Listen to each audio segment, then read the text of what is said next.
Muito boa noite a todos. Estamos aqui mais uma vez, mais uma noite, para esta live, direto aqui do Centro Espírita João Batista de Venceslau Braz. Agradecemos imensamente a participação de todos os irmãos que nos acompanham pela internet neste momento, mantendo viva esta união entre nós todos, já que não podemos estar aqui juntos dentro desta casa espírita, fisicamente falando, mas continuamos unidos pelos laços invisíveis da espiritualidade. Agradeço imensamente, então, a todos os irmãos que continuam ao nosso lado em pensamentos, em vibrações, para que possamos continuar nessa tarefa de levar a doutrina dos Espíritos a todos os corações necessitados desse alento. O Evangelho de Jesus à frente, sob os auspícios de Jesus Cristo, nosso Mestre. Hoje temos a alegria de estar aqui com o nosso querido irmão Luiz Antônio, que sempre tem nos ajudado, sempre tem aqui estado conosco no Centro Espírita João Batista. Luiz Antônio, que é lá de Santo Antônio da Platina, vinculado à União Espírita Jesus Nazareno, e hoje veio estar conosco aqui para esta live desta noite, desta quinta-feira. Agradecemos muito ao querido irmão Luiz por estar aqui conosco nesta noite muito especial, com certeza, como sempre foi todas as noites que o irmão esteve aqui e com esta casa cheia de irmãos, mas hoje com certeza também será muito especial, porque estamos atingindo também os nossos irmãos que nos acompanham lá nas suas casas, pela internet. Muito obrigado, Luiz, por estar aqui conosco mais esta vez. Deus o abençoe muito. Quero cumprimentar aqui os nossos irmãos que estão aqui conosco, nos auxiliando na transmissão. Nosso querido irmão Orlando Noronha, que está aqui, muito obrigado. Nosso querido irmão Wilson, trabalhador desta casa também, juntamente conosco, nos auxiliando também aqui no Centro Espírita. Agradecemos imensamente a espiritualidade que nos permite estar aqui e vamos fazer a nossa prece inicial, rogando ao Mestre Jesus que nos abençoe a todos, que nos ampare, que esteja sempre conduzindo os nossos pensamentos e nossas ações. Vamos nos concentrar agora neste momento para fazermos a nossa prece inicial.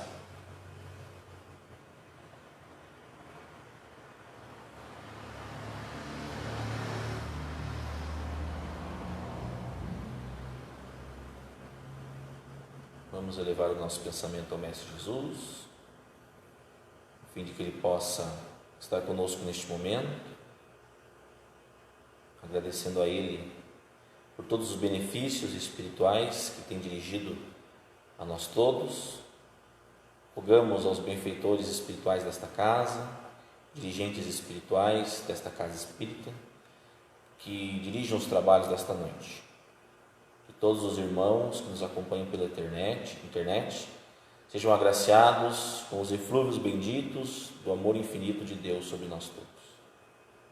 Que as águas que serão colocadas ao nosso lado para serem fluidificadas recebam dos trabalhadores do Mestre Jesus os remédios, os fluidos, as energias positivas e necessárias e salutares, para que sirvam assim de remédio, de alento para os nossos corpos, para o refazimento de nossas energias físicas, psíquicas e espirituais. Agradecemos aos espíritos que estão aqui conosco neste momento, todos eles também vêm em grande número esta noite a estar conosco. Rogamos as bênçãos do Pai Celestial sobre todos eles. Obrigado, Senhor Jesus, nos ilumine e ampare a todos. Fica conosco agora e sempre. Que assim seja. Luiz Antônio, muito boa noite. Boa noite, Rony. É sempre um prazer estar aqui, porque a nossa afinidade vem de longe. Quero também aproveitar e mandar um abraço a todos os nossos irmãos de Ideal Espírita e todos aqueles que nos acompanham pelas redes sociais, nesta live que eu espero estar à altura de levar adiante, já que não estamos aqui para falar de nós, mas daquele que nos dirige, Verdade. Nosso Mestre.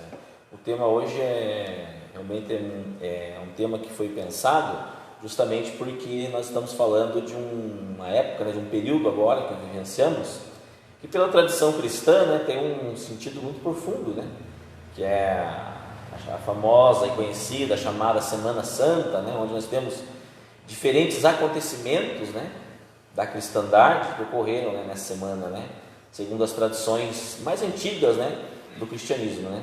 Então nós temos aí a quinta-feira, né, hoje teria sido a última ceia, né, de Jesus com os seus apóstolos.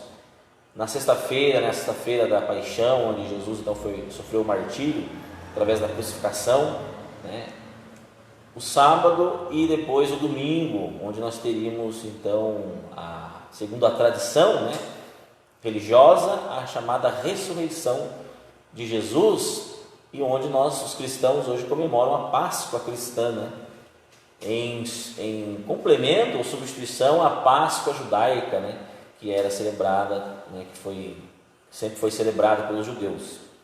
Então, disso tudo nós vamos falar daqui a pouco, né? Ótimo. Mas para já a gente tem que lembrar alguns fatos, né, importantes para o espiritismo que aconteceram agora durante esses dias, né?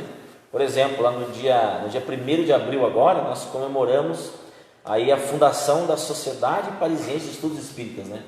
Lá no ano de 1858.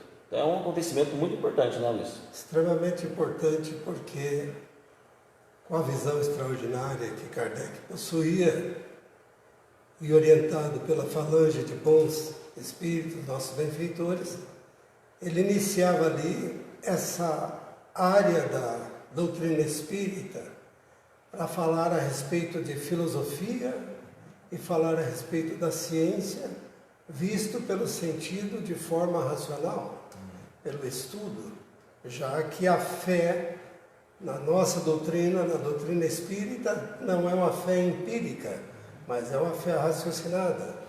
Por isso a necessidade de nós trabalharmos o estudo, o aprofundamento. E o codificador da doutrina espírita anteviu isso lá em 1858, criando a Sociedade Espírita de Estudos. Então veja que praticamente um ano após, né, o lançamento do Livro dos Espíritos, nós tivemos a fundação por Kardec da sociedade. Né? Lembrando sempre que o Livro dos Espíritos foi 18 de abril de 1857. É praticamente um ano. Praticamente um ano depois. E é justamente um marco, né, para o movimento espírita, porque é a Sociedade Parisiense de Estudos Espíritas, né, o primeiro centro espírita, né, que nós podemos falar de forma juridicamente, né, organizada, né, com seus estatutos formados, né, porque até então nós tínhamos, e como aconteceu até pouco tempo atrás, nós tínhamos muitas reuniões, né, familiares, né, os grupos familiares, os grupos mediúnicos, né, principalmente, né, de mediunidade, as pessoas se reuniam nas casas, né, para a prática da mediunidade, para a prática dos estudos do espiritismo, né. Aliás, antes da codificação da doutrina, era exatamente num desses grupos que Kardec foi observar que aconteceu numa terça-feira à noite, na casa de Madame Bernard Maison, quando os fatos começaram a acontecer e ele falou, pera um pouquinho, alguma coisa aqui precisa ser estudada de maneira mais profunda. Né? Sim. E aí nós tivemos depois a fundação dessa sociedade, onde nós tivemos a reunião dos primeiros adeptos, né, da doutrina nascente, né, do espiritismo. Nós tivemos ali também não só... porque, na verdade, o espiritismo ele não nasce com um cunho ou uma vontade de se tornar uma religião. Ele não nasceu assim, né? Kardec não tinha pretensão de fundar uma religião. Então, a Sociedade Parisiense de Estudos Espíritas era uma sociedade de cunho científico, né, onde ele tinha, então, essa pretensão de estudar os fenômenos, né? Pesquisa. E aí nós tivemos justamente depois, ao final, quando a gente vai lá na Revista Espírita, por exemplo, lá quase no final já da trajetória, né, de Allan Kardec, lá em 1869, nós vamos ver que ao final ele chega à conclusão que sim, né, o espiritismo também pode ser tido como uma religião. Mas veja que então o princípio de tudo não teve nenhum cunho religioso, né? A ideia de Kardec não era fundar uma religião, né?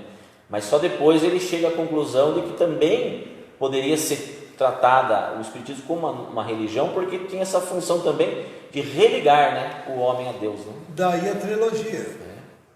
A doutrina espírita é ciência, filosofia e religião. Justamente. A ciência, o estudo cada vez mais aprofundado, né?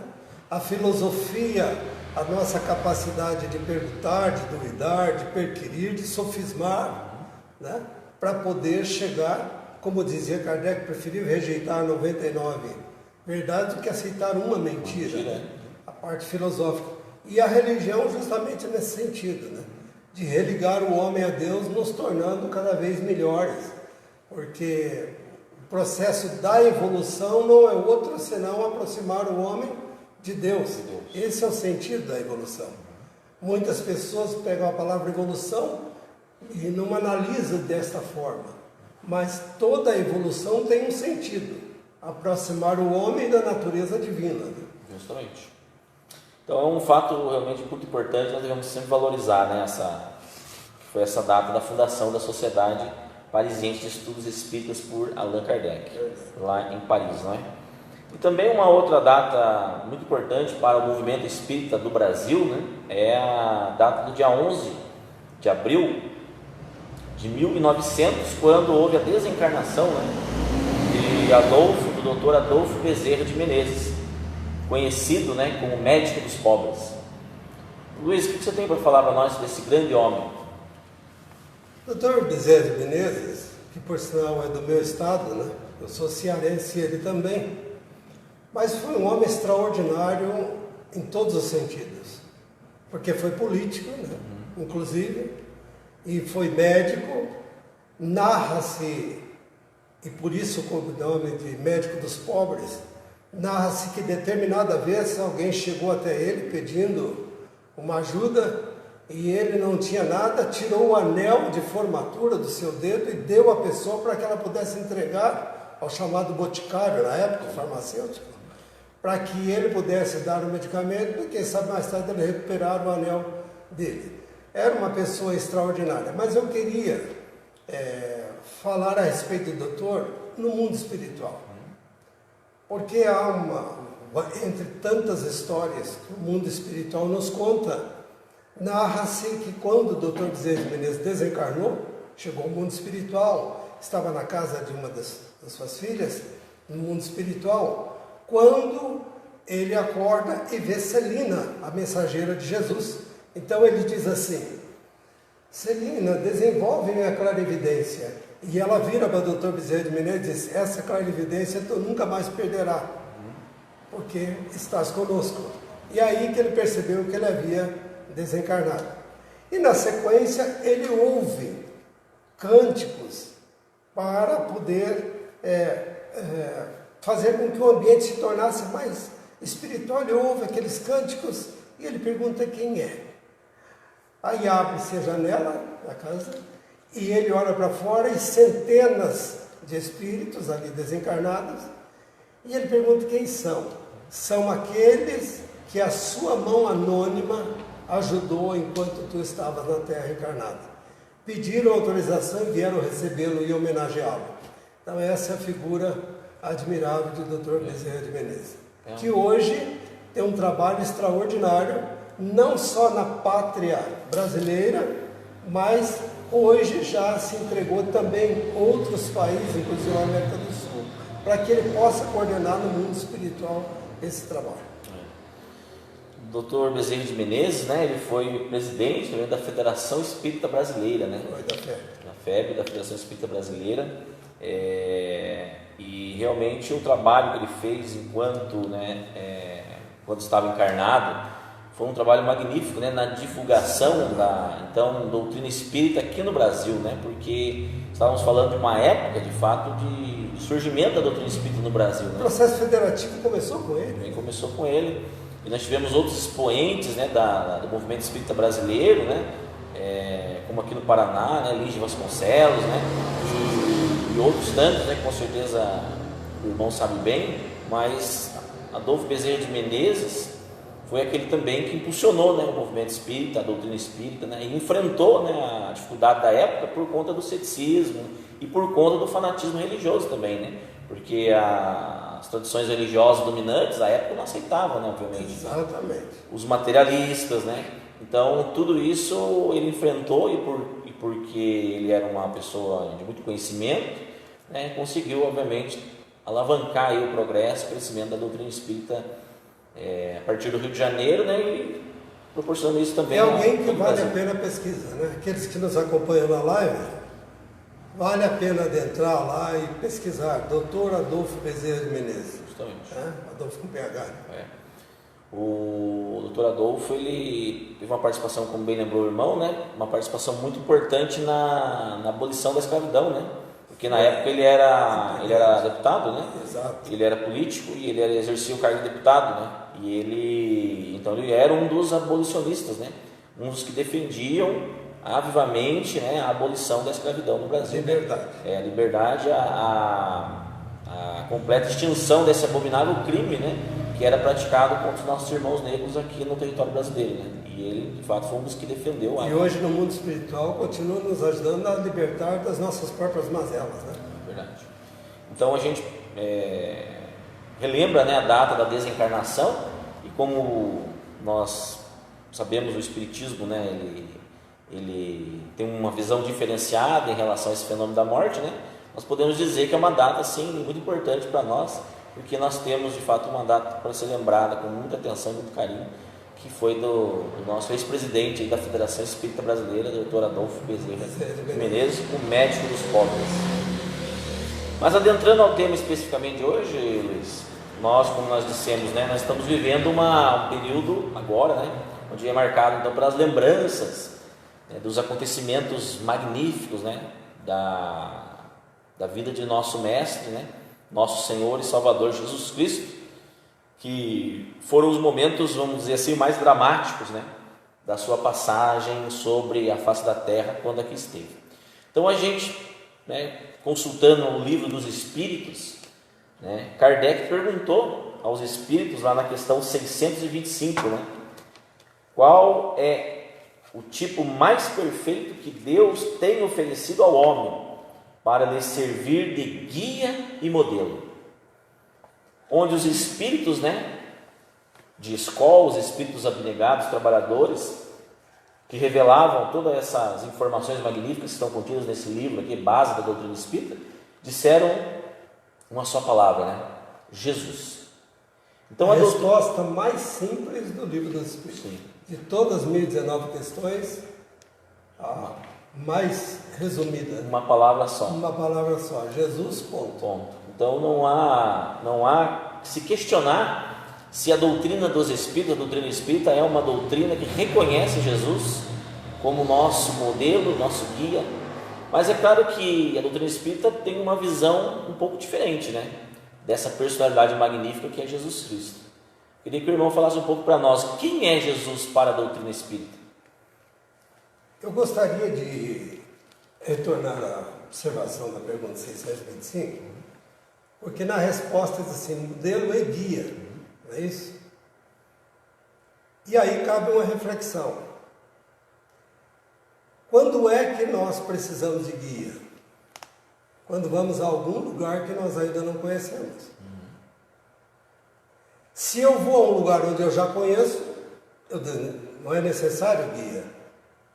Então, quando os Espíritos dizem modelo e guia, está dizendo que nós estamos a caminho, mas nós não sabemos ainda a trajetória para chegar até Deus. E aí, modelo e guia. Se eu necessito ir a algum lugar que eu ainda não conheço, eu vou precisar de um guia. Agora, se eu quiser me perder, eu não preciso consultar guia. Eu vou. Mas os Espíritos até nisso nos faz refletir. Porque quando ele diz modelo e guia, está dizendo aquilo que Jesus disse. Ninguém vai ao Pai, senão por mim. Eu sou o caminho, a verdade e a vida, e ninguém chegará ao Pai, senão por mim. Por isso que a resposta do Livro dos Espíritos, modelo e guia, tem um sentido muito maior. Ele é aquele que, se nós fôssemos utilizar, por exemplo, do nosso dia a dia, do nosso trabalho, o coaching. O que é o coaching? É alguém que pega você aqui e através da sua mudança, da sua transformação, entrega você ali. Então esse é o coaching. Então, se nós pegarmos essas palavras de hoje e levarmos para essa pergunta do Livro dos Espíritos, quem é o coach da nossa existência? Quem é o guia da nossa existência? Quem que nos pega aqui e nos entrega lá uma outra pessoa? Jesus. Né? Agora, respondendo à observação que o senhor me faz, que você me faz, eu sempre me perguntei, qual foi o maior de todos os milagres que Jesus fez? Andou sobre as águas, multiplicou pães e peixes, curou obsidiados, pegou o leproso com a orelha caindo, o nariz foi lá, deu um passo e tudo voltou ao normal. Tudo isso são o maior milagre de Jesus? Eu acho que não. Eu acho que se nós analisarmos esse período que nós estamos agora, aproveitando a dica que o irmão me deu, nós vamos ver o quê? Que os discípulos que conviviam há 3 anos com o mestre, falavam, aqui nós estamos tranquilos. Qualquer coisa que acontecer aqui, o mestre resolve. Alguns, e isso é uma colocação minha, pode inclusive falar, sou amigo dele. Quando ele curava alguém, sou amigo dele. Você é apóstolo dele? Sim, sou apóstolo dele. Como acontece muito nos casos dos médiuns de cura, né? De uma altura em diante, aqueles que estão ao lado começam a se extasiar. Só que aí o que acontece? Vem o momento em que Jesus vai a Jerusalém e é preso. Os discípulos estão tranquilos. Imagine, a hora que precisar o mestre, afinal de contas, e Jesus calado. Aí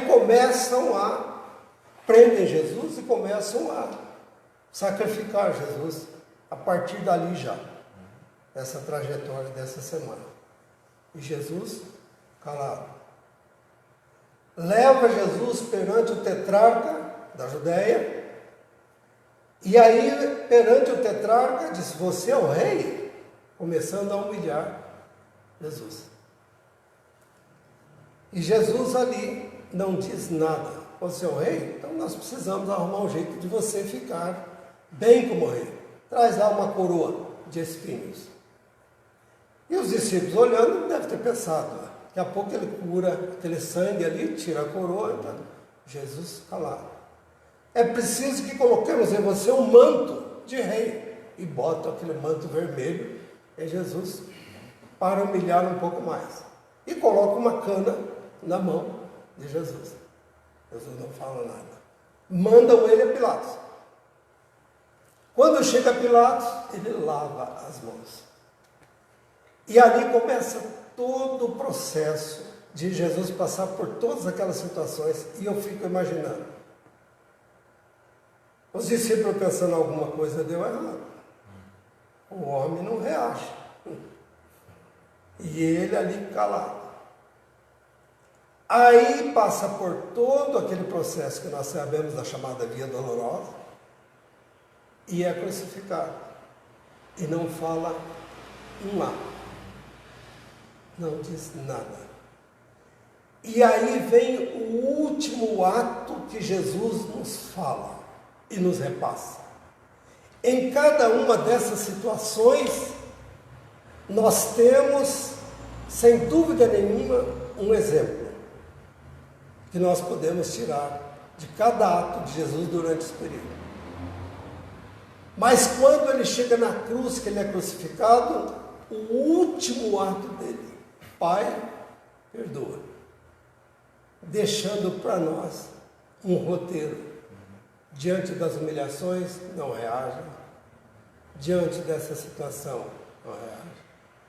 Até nos mostrar o último estágio, que é perdoa, em qualquer circunstância, mesmo em relação a tudo que ele passou. Diante de qualquer situação, perdoa. Esse é o ato. E aí nós podemos acrescentar, por exemplo, fazendo um apêndice, quando Jesus utiliza não só o seu sentido de amor, mas também o seu sentido de inteligência. Não é só quando ele estava lá. E aí é outro fator. Você fala de Jesus, nós vamos longe, né?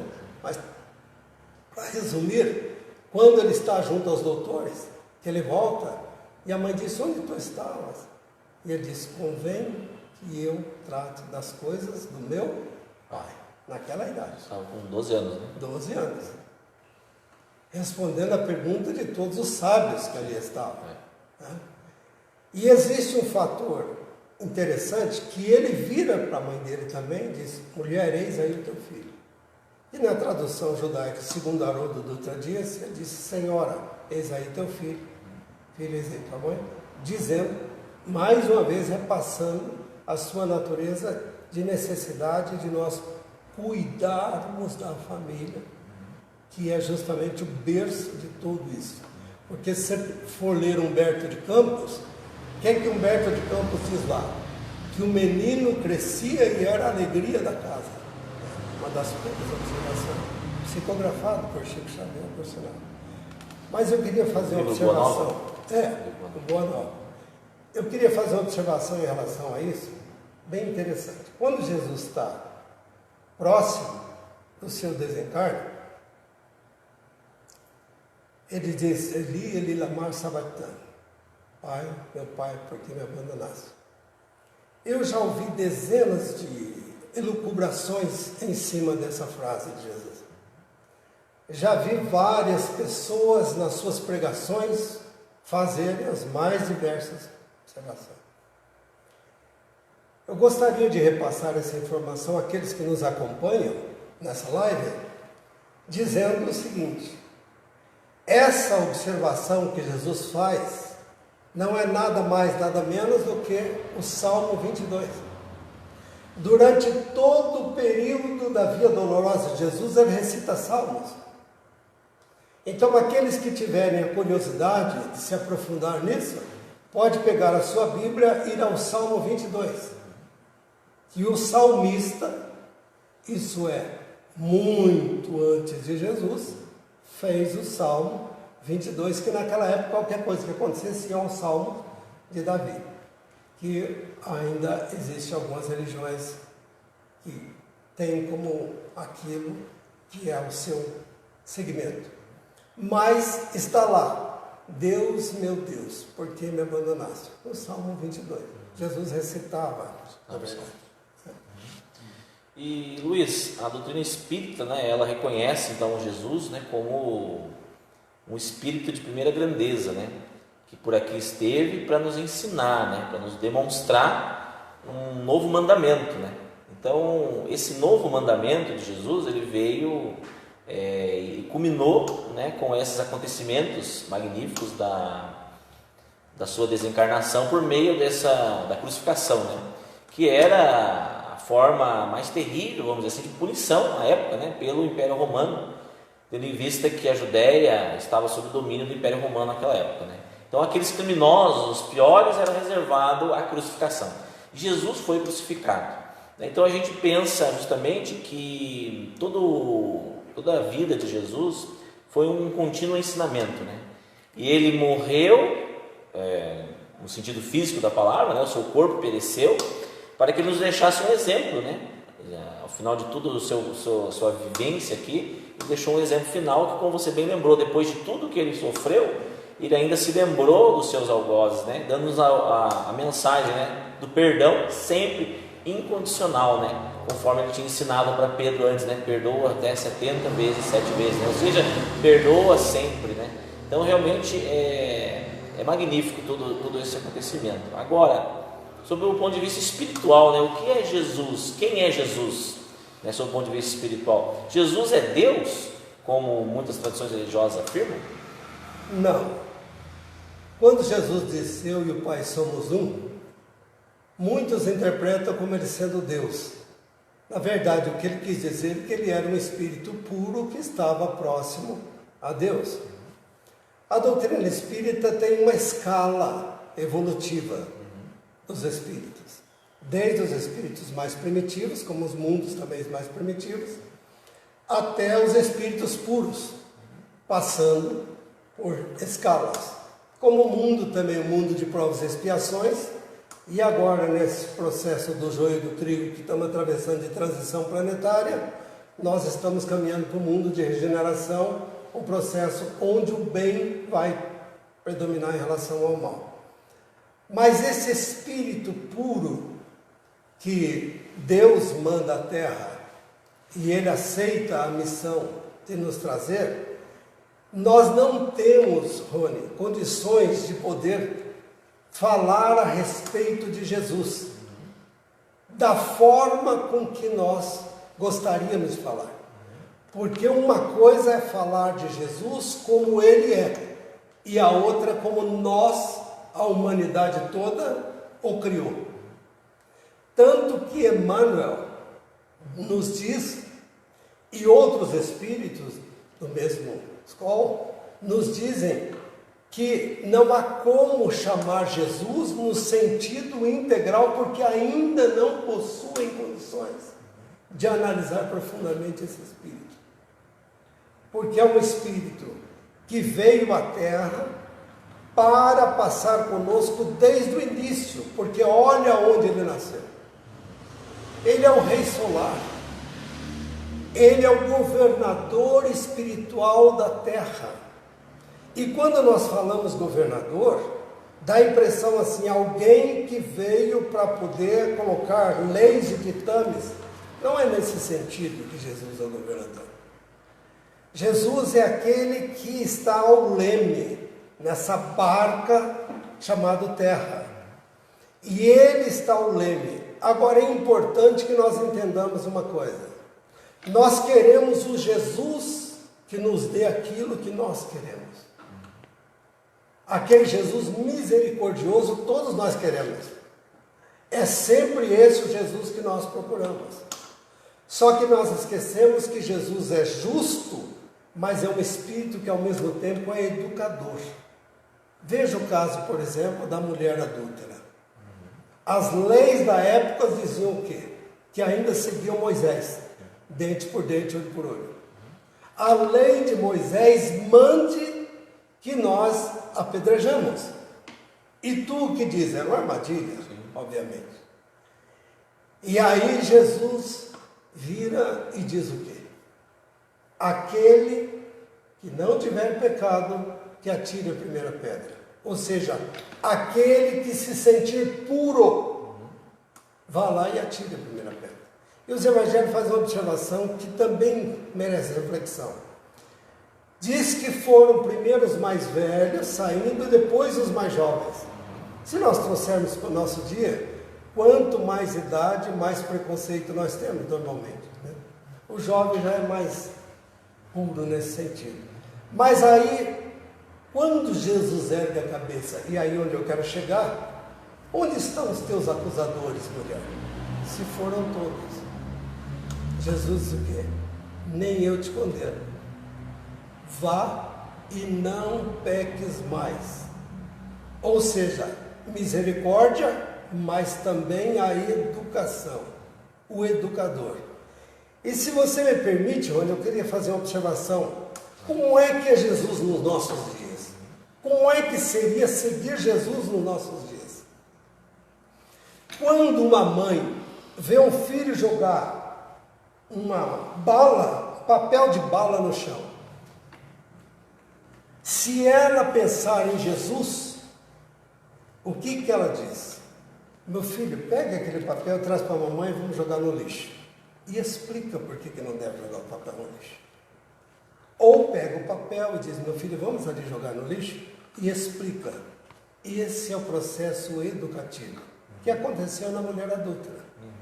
Não brigou com o filho, não bateu no filho, não humilhou o filho, mas educou o filho a não fazer. Agora, o fato dele jogar o papel ali, colher e jogar no lixo, está contribuindo com Jesus? Está. Porque esse planeta é de Jesus. Ele é o governador. Tudo que nós fizermos a favor deste planeta, nós estamos fazendo a favor de Jesus, que é o governador espiritual da terra, o Rei solar. Então, justamente, falando de Jesus, né, nós sempre olhamos na iconografia, né, na tradição cristã, a gente sempre olha Jesus e vê, até mesmo aqui no Centro Espírita João Batista, nós adotamos já há muito tempo, né, uma figura, né, que é a figura do João Batista menino, como uma figura a representar a nossa entidade, né, o nosso Centro João Batista, que traz justamente essa homenagem a esse grande espírito que foi o precursor de Jesus Cristo. Primo de Jesus. Primo de Jesus, que foi João Batista. Filho de Ana. E quando a gente olha aquele ícone, né, aquela figura... E o pai dele era sacerdote do templo. Justamente. Ele cresceu ali no templo. E João Batista, a figura de João Batista que a tradição cristã trouxe para nós, criança, ele carrega no colo um cordeiro, né? Fazendo alusão a esse cordeiro, quem é? Jesus. E então a tradição cristã sempre trouxe Jesus como o cordeiro puro, né? O cordeiro imolado sem mancha. Por que isso? Por conta da tradição judaica, né? Que no dia de Páscoa sempre imolavam, ou seja, sacrificavam um cordeiro puro, né? Em sacrifício, né? Em reconhecimento a Deus. Exato. Por ter libertado aquele povo do exílio lá no Egito. Né? Então eles fazem a Páscoa o símbolo da libertação. Hoje, né, a Páscoa, para nós cristãos, ele tem um outro sentido, que é o sentido também dessa libertação espiritual, não é verdade? Quando Jesus, então, vem e nos dá a maioridade espiritual, né? A partir do momento em que Ele nos ensina, né, nos dá um manual, vamos dizer assim, de instrução, e agora Ele nos lega, né, a necessidade da reforma íntima. E nesse processo de transição, Rony, até Jesus imolava-se o cordeiro e sacrificava. A partir de Jesus, ele disse: não repasse, não dê franquia ao outro, não faça o processo de repassar a terceiro aquilo que é nosso. Então ele se imolou, ele foi o cordeiro, e por isso é chamado cordeiro, para dizer o que para nós? Não coloque em ninguém aquilo que nós devemos passar. Eu passei. E quem for cristão, passa pela mesma realidade. Então, já não se faz mais o sacrifício, que é a palavra, quer dizer o sacro ofício. Né? O sacrifício agora é de cada um de nós. Né? Este é o sacrifício. Por quê? Porque nós agora temos, quem quer ser cristão, ele é o modelo e guia, então vamos seguir Jesus. Mas e o preço a ser pago? Esse é o processo. Vamos dar um exemplo mais prático. Né? Nós acostumamos a receber coisas, há exceções louváveis, mas desde o colonialismo que nós desenvolvemos uma forma de vivência, e que se eu puder ter de graça, eu tenho. Precisa limpar um quintal. Você quer limpar o quintal? Quero. Então eu te dou isso, você limpa o meu quintal. Tá bom, à tarde eu volto para limpar o quintal. Não apareceu. Porque o preço de receber isso que eu ia te dar é limpar o quintal. Vamos transferir isso para a espiritualidade. Eu sou cristão, mas podemos pagar o preço de ser cristão? Porque eu vejo muita gente falar assim: eu tenho fé em Cristo. Ter fé em Cristo é fácil. Agora, o que nós precisamos é desenvolver em Jesus a fé de acreditar em nós. É o inverso. Nós temos fé em Jesus, e Jesus quer ter fé de acreditar que nós somos os seus discípulos. Né?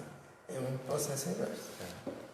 Esse processo justamente da crucificação de Jesus, né, nos lembra que, como ele foi então tradicionalmente chamado Cordeiro, né, imolado sem mancha, fazendo essa alusão àquilo que nós falamos, né, porque na Páscoa judaica sempre os judeus imolavam, matavam o cordeiro puro, sacrificavam, né, ele para lembrar e homenagear a Deus por ter libertado eles do exílio no Egito, né.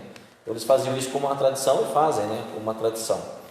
Jesus veio e se imolou, né? Ou seja, ele foi morto, e muitos dizem então que ele é o cordeiro, esse cordeiro, né, que foi então trazido por Deus para ser morto, sacrificado em oferenda, em prol dos nossos erros. Isso é uma tradição cristã que acompanhou a humanidade de muitos séculos. Eu estou salvo porque Jesus morreu. Isso. O Espiritismo vem e já nos esclarece de uma outra forma, né? Ele já fala, não, o processo não é bem esse, né? Na verdade, como você lembrou, o sacrifício agora é individual, né? Ou seja, eu preciso me imolar também, eu preciso me sacrificar também para obter a salvação. O que é a salvação para o Espiritismo, né? É a evolução espiritual, né? É chegar a ser um estado de espírito puro, é chegar a ser um espírito onde nós tenhamos paz de consciência, né? Isso é o processo de evolução nosso, isso é o céu, né? Então eu queria que você só desse uma ênfase para nós nesse aspecto, Luiz, para que os nossos internautas entendam que, na verdade, o Espiritismo esclarece, veja que Jesus morreu, mas Ele não morreu para nos salvar, no sentido de que agora nós estamos então já libertos de tudo que seria ruim, já estamos então adquirindo, vamos dizer assim, essa salvação, né? Eu gostaria de fazer ainda um apêndice em cima dessa dica que você me dá. Quando Jesus é sepultado, que Ele ressuscita, qual é o recado que Ele deixa para nós? Deixa um recado para nós que nós somos seres imortais. Então nós ouvimos muitas vezes determinadas religiões, todas louváveis, e a doutrina espírita nós somos educados a respeitá-las todas, mas a ressurreição. Bom, vamos analisar. Como é que vamos ressuscitar com esse mesmo corpo? Para começar, não vamos precisar mais dele. E é um corpo que vírus e bactérias é o que mais tem aqui. Então, para que levar isso ao mundo espiritual? Né? Quando Jesus ressuscita, Ele está dizendo o quê? Nenhum de vós morrerá. Morreu o corpo, mas ressuscitados. Bom, aí nós vamos lá em Kardec.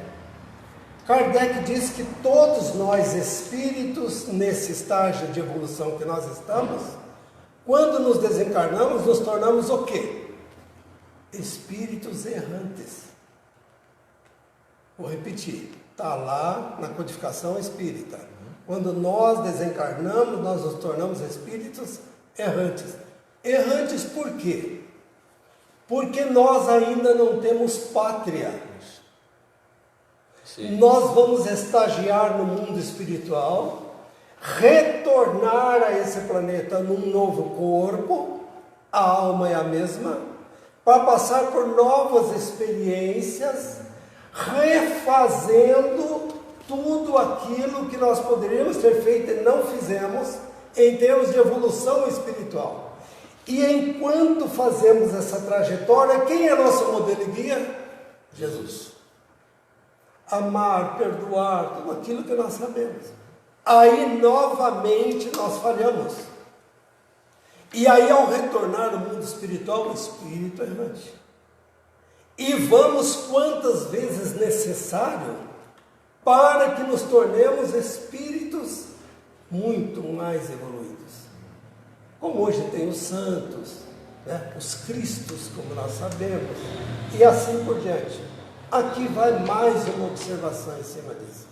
Quando é então que nós paramos de ir e voltar? Quando adquirimos identidade espiritual. Eu agora sou um habitante do mundo espiritual. Passei por todas aquelas provações, fui aquele que seguiu o modelo e guia, e agora então, ao chegar ao mundo espiritual, eu ganhei identidade. Agora eu tenho uma pátria espiritual. Então a ressurreição para algumas religiões é o fato de você voltar quando Jesus vier, você ressuscitar e subir em nuvens de glória com Ele, assim por diante. Mas para a doutrina espírita, não. Ressuscitar é quando você adquiriu identidade espiritual.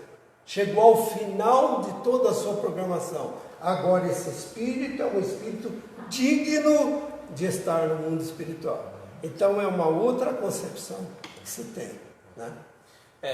Quando eu logo comecei a estudar o espiritismo, né, eu me deparei com essa questão da erraticidade, do espírito errante. E eu achava assim, o espírito errante é porque é o espírito que erra, né? Então ele erra muito, ele é um espírito errante, mas não é. Erraticidade. Isso eu entendi que na verdade erraticidade significa isso, né? Significa o espírito que ainda tem a necessidade de voltar para o processo de encarnação e reencarnação sucessivamente, né? De fato ele ainda não, como você bem lembrou, ele ainda não adquiriu, ele ainda não conquistou, né, o mérito de estar em definitivo na pátria espiritual, né, no mundo dos espíritos, porque de fato nós sabemos que quando o espírito atinge um grau de perfeição tal, ele já não há mais necessidade, né, de retornar à carne, né? Então ele permanecerá como um espírito aí puro. A não ser emissões, como foi o nosso Cristo, por exemplo. Justamente, a não ser emissões. Agora eu gostaria de lembrar também os nossos internautas que a reencarnação que nós estamos falando não é uma criação da doutrina espírita, né? Gostaria aqui de enriquecer o nosso debate, aqui a nossa conversa, dizendo o seguinte: aqueles que gostarem de ler alguma coisa interessante podem ler O Homem dos Milagres, de um autor americano, Howard, o sobrenome dele é Howard, que escreveu sobre Satya Sai Baba. E Satya Sai Baba, e eu estou repassando aqui para aqueles que interessarem em pesquisa, Satya Sai Baba, que era reencarnacionista, e um dos fatores interessantes é que as escolas estão cada vez mais incorporando a filosofia de Satya Sai Baba como educador, porque ele foi educador emérito, nunca escreveu uma palavra, como Jesus também, né? Dizia que ele rabiscava naquele evento, né? Ele era adúltero. Mas, para se ter uma ideia, o Satya Sai Baba tem um fato muito interessante que aconteceu com ele. Ele falava que ele era a reencarnação de Baba de Shirdi. Esse homem era de uma província na Índia chamada Prashat Nayalan, é o nome da província que ele vivia. E ele falava que ele era a reencarnação do Baba de Shirdi, era um Baba anterior muito famoso que tinha. E tinha uma jovem que ajudou o Baba de Shirdi quando ele ainda estava encarnado. Muito jovem ainda ajudava o Baba de Shirdi. E cresceu com o Baba de Shirdi, servindo o Baba de Shirdi e tal. Quando ela ouviu Satya Sai Baba falar que ele era a reencarnação do Baba de Shirdi, ela disse, não é possível, porque meu Baba não precisa reencarnar mais, para poder fortalecer o que você está colocando. O meu Baba não precisa reencarnar mais. Mas ficou com aquilo na cabeça. E Satya Sai Baba, quando tinha menos pessoas na pregação dele, tinha 4.000. Mas chegava a ter 200.000 pessoas na pregação de Satya Sai Baba. Daqui do Brasil saíam aviões para ir visitá-lo. Divaldo esteve com ele. Divaldo Pereira Franco esteve com ele lá, na Índia, por sinal. E tem um episódio muito interessante sobre Divaldo e Satya Sai Baba.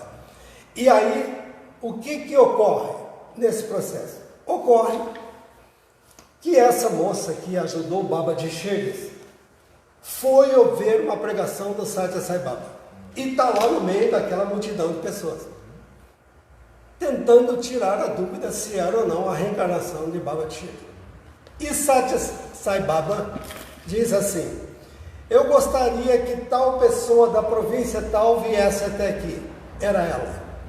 O povo foi se abrindo. E aí vem um episódio que dá para casar as duas coisas, para complementar o que nós estamos falando.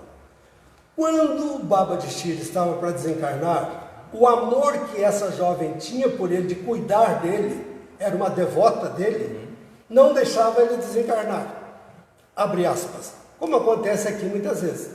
A pessoa está para desencarnar e toda aquela pessoa em torno segurando. Sim. Vem aquela melhora repentina, que é chamada de melhora da morte. Aí quando melhora, as pessoas relaxam e os espíritos aproveitam e fazem o desencarne da pessoa. E ela vivia grudada a Baba. Quando o Baba de Shirdi percebeu que ela era tão grudada a ele, que estava segurando ele no desencarne, deu a ela 100 rupias, a moeda de lá, e falou: vá até o mercado e compra para mim isso e aquilo, e ela foi. E enquanto ela fez a compra, ele desencarnou. O tempo passou, e nesse dia que Satya Sai Baba, que dizia ser a reencarnação de Baba Chico, chama essa senhora, que já estava bem idosa, não queria desencarnar sem tirar sua dúvida.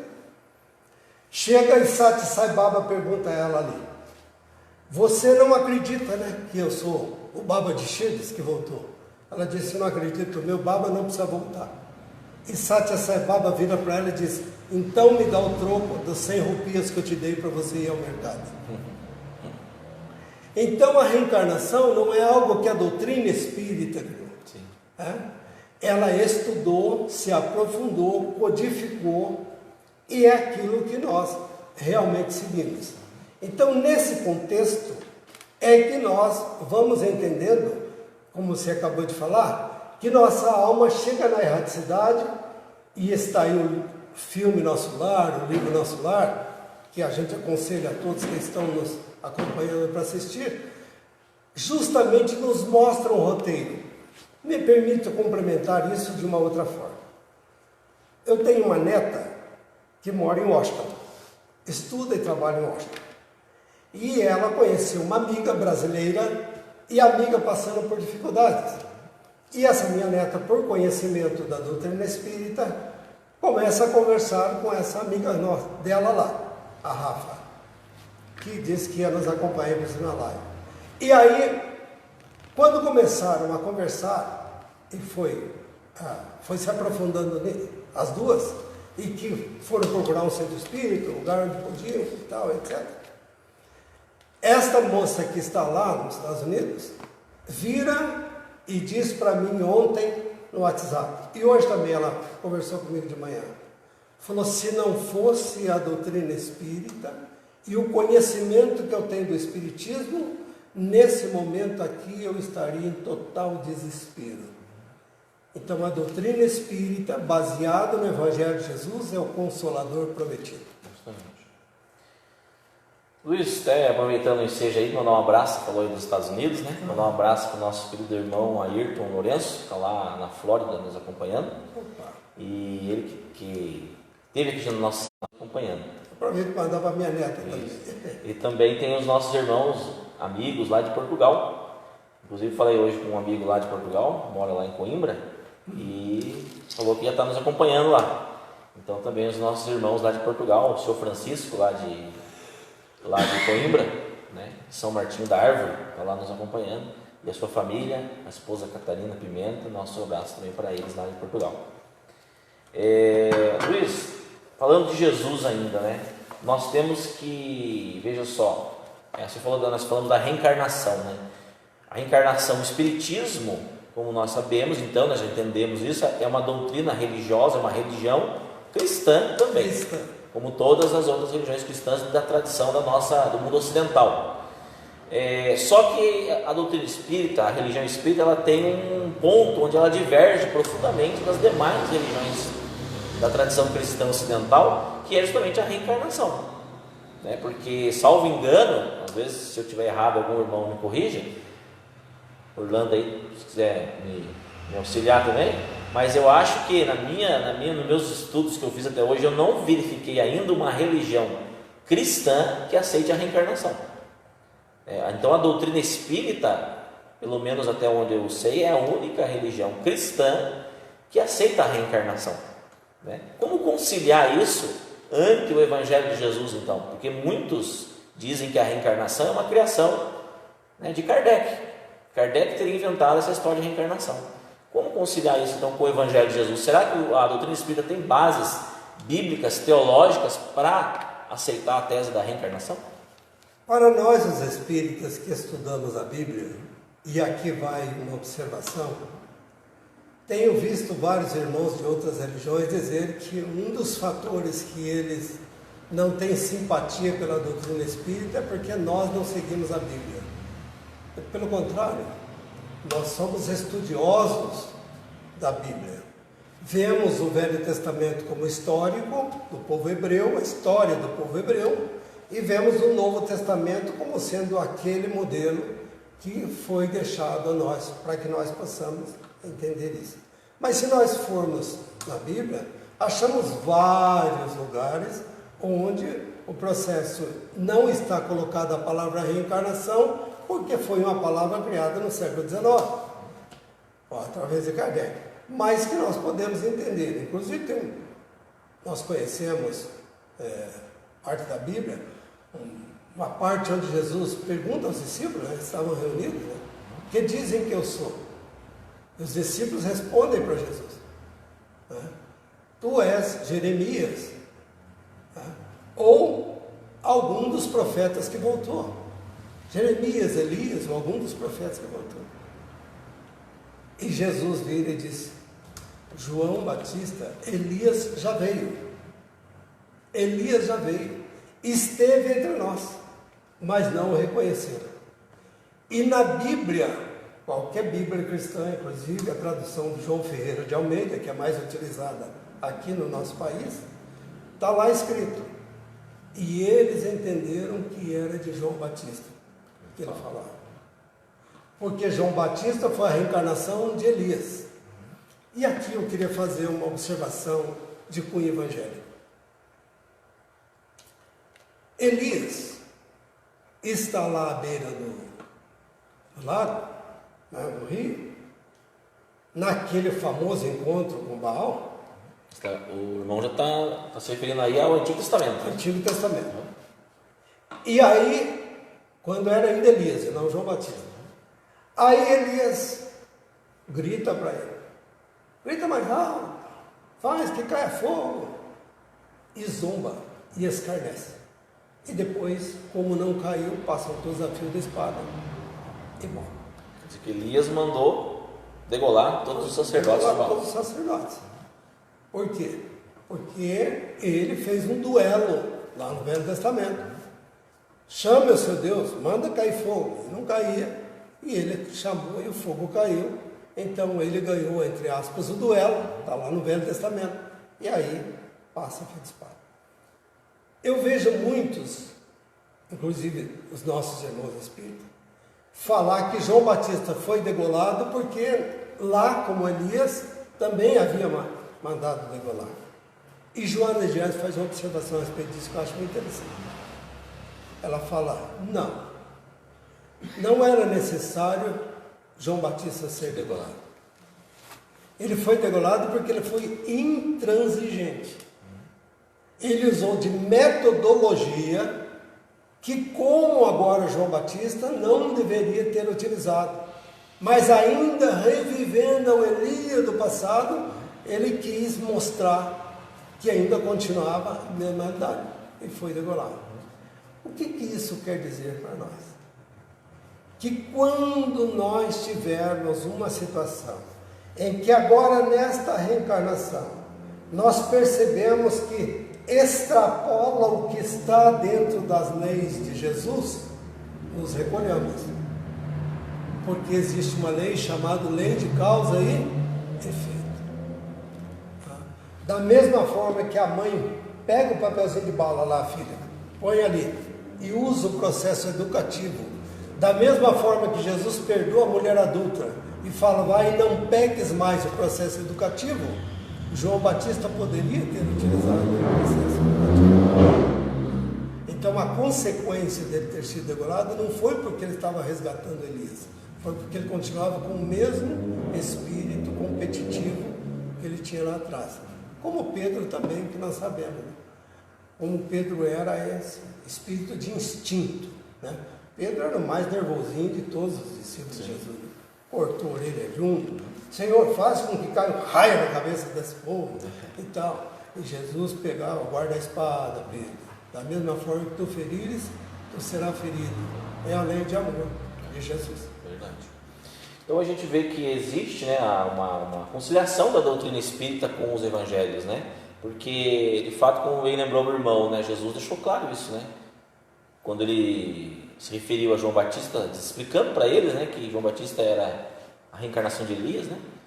E os evangelhos deixam muito claro isso, né? Que os apóstolos de Jesus entenderam então que Jesus falava de João Batista. Está na Bíblia. Porque existia uma profecia, né, nas Sagradas Escrituras, no Antigo Testamento, de que o Messias viria, mas antes dele Elias voltaria. Isaías diz isso. Então os judeus esperavam que a volta de Elias e que quando voltasse Elias, depois viria o Messias. Então Jesus fala, né? Mas Elias já veio e vocês não o reconheceram, mas antes o mataram. Daí os apóstolos entenderam que falavam de João Batista. Então essa passagem é muito clara, né? É muito nítida para dizer que Jesus falou da reencarnação. Então não é o Espiritismo não fala contrário às Escrituras. Muito, na verdade, ele fala muito de acordo com o que as Escrituras dizem. No caso de Nicodemos também, né? A mesma realidade, né? É necessário nascer de novo. Mas como entrar no ventre da mulher e nascer de novo? E Jesus fala, mas tu és mestre Israel, não sabe dessas coisas? E se a gente for olhar a história, né, das religiões, da tradição cristã, a gente vai ver que essa questão da reencarnação, é claro que a gente não tinha, como bem lembrou o irmão, a palavra reencarnação não existia, né? Que ela só foi cunhada justamente agora com Kardec, né? Que cunhou uma palavra nova, porque ele fala, inclusive no Livro dos Espíritos, né, que é preciso palavras novas para se designarem conhecimentos novos, né? Para que não haja confusão. Então existe a palavra reencarnação, que é o retorno do espírito à matéria, né? Em substituição à ressurreição, que sempre foi tratada indistintamente, né? Era meio confusa essa ideia de ressurreição, porque muitos falavam nesse sentido, é a volta do corpo, do mesmo corpo. Outros falavam, não, é o espírito voltando na matéria, mas num outro corpo. Mas sempre usavam a mesma palavra, ressurreição, para tudo. E a gente vê que na história das religiões, essa questão sempre foi conturbada, né?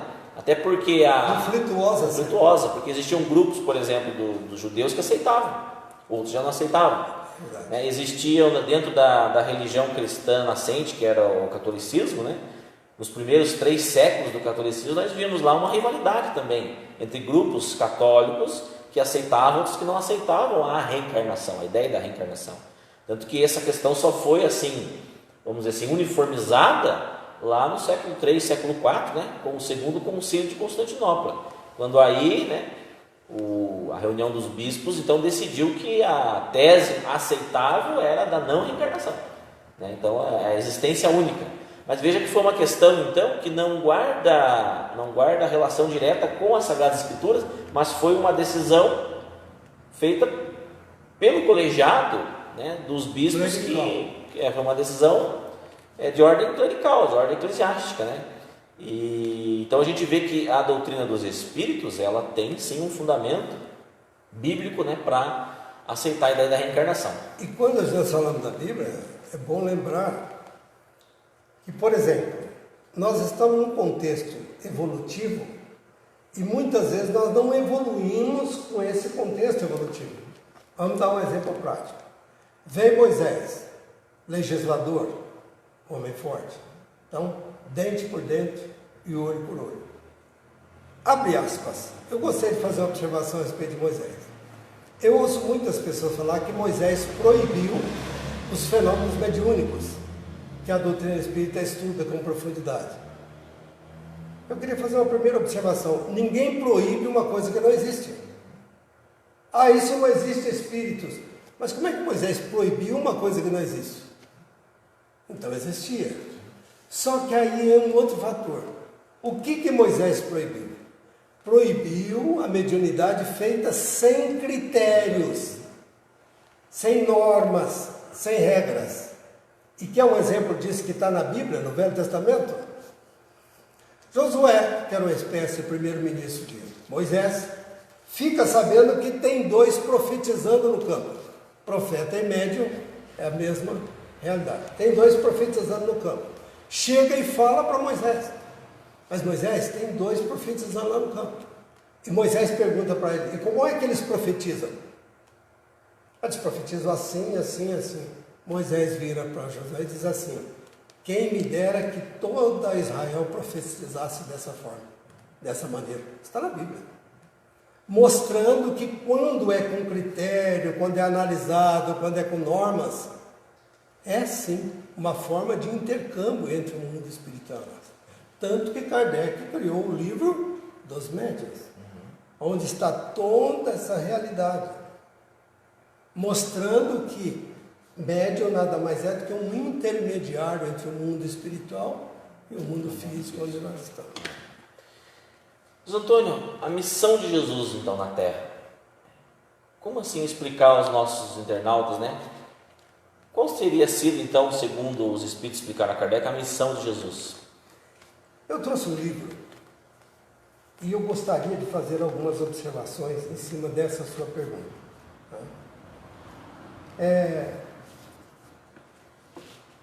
Pergunta 282 do livro Consolador. Se devemos considerar o Velho Testamento como a pedra angular da revelação divina, qual a posição do Evangelho de Jesus na educação religiosa dos homens? É a pergunta. E Emmanuel responde: o Velho Testamento é o alicerce da revelação divina. O Evangelho é o edifício da redenção das almas. Como tal, deveria ser procurada a lição de Jesus.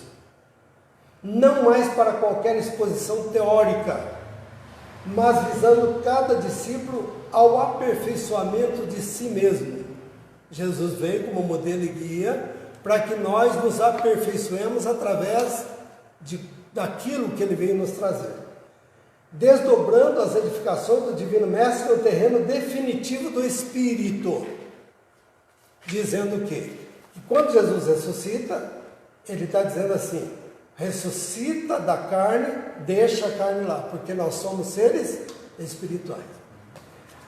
Aí tem uma outra observação, que é a respeito da Semana Santa, dá até para entrar. Pergunta 286.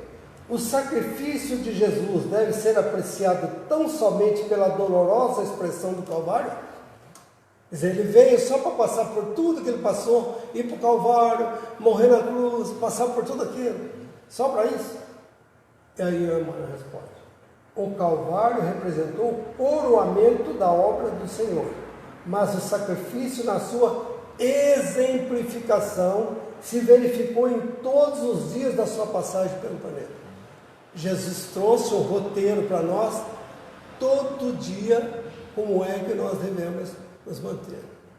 Nisso eu lembro de novo no livro Boa Nova, quando Jesus pergunta a Tiago: Tiago, qual é a exemplificação da lei divina? E Tiago responde: dente por dente, olho por olho. Ainda a resposta do Velho Testamento.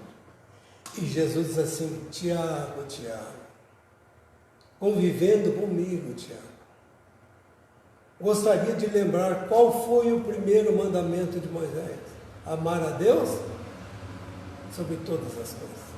Como é que nós podemos amar o próximo? Como é que nós podemos amar a Deus matando o próximo? Como é que nós podemos amar a Deus julgando o próximo? Como é que nós podemos amar a Deus humilhando o próximo? Como é que nós podemos amar a Deus abandonando o próximo? Se todos nós somos filhos do Pai. E ele continua: e o cristão deve buscar, antes de tudo, o modelo nos exemplos do Mestre, porque o Cristo ensinou com amor e humildade. Nasceu numa manjedoura, era um rei solar, podia escolher bem outra coisa. E o segredo da felicidade espiritual, sendo imprescindível que todos os discípulos edifiquem no íntimo essas virtudes, com os quais saberão remontar ao Calvário de suas dores no momento oportuno. Jesus passou pelo Calvário no momento oportuno, mas todos aqueles que se candidatam a segui-lo vão passar também pelo seu Calvário em momento oportuno.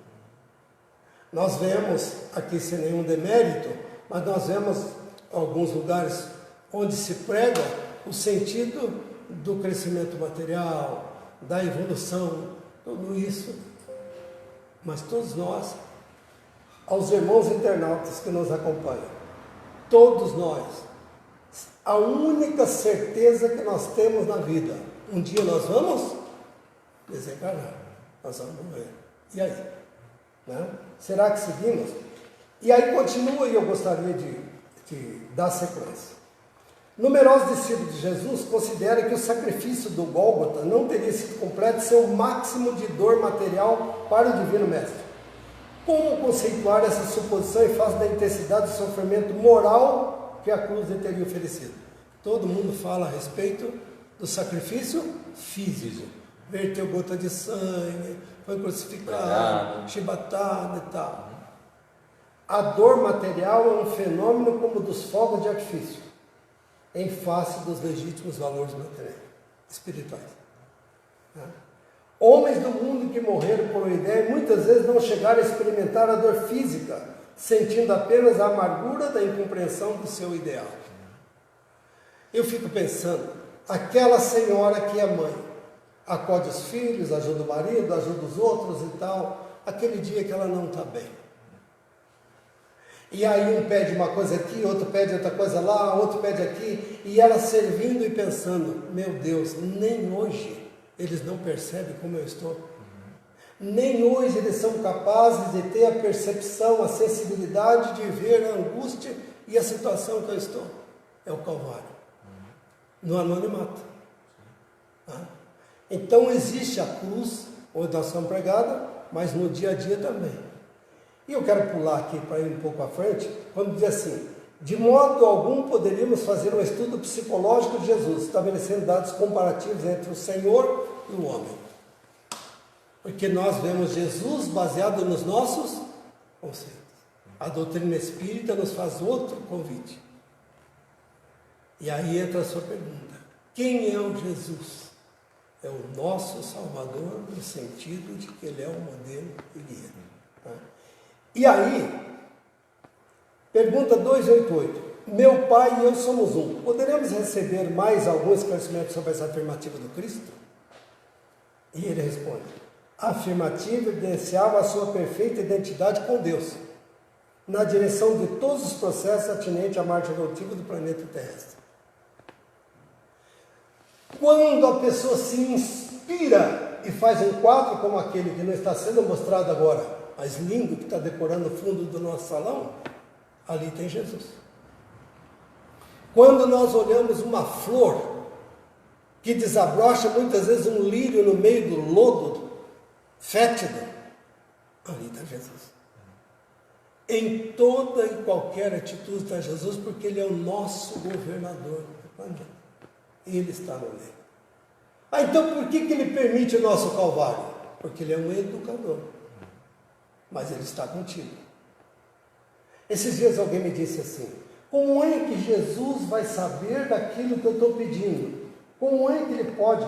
Quantas pessoas estão orando ao mesmo tempo? Eu respondi para a pessoa assim, você tem um grupo no WhatsApp. Você acredita que você escreve aqui, alguém no Japão na mesma hora leu, não é isso? Ah, isso eu acredito. Pois é.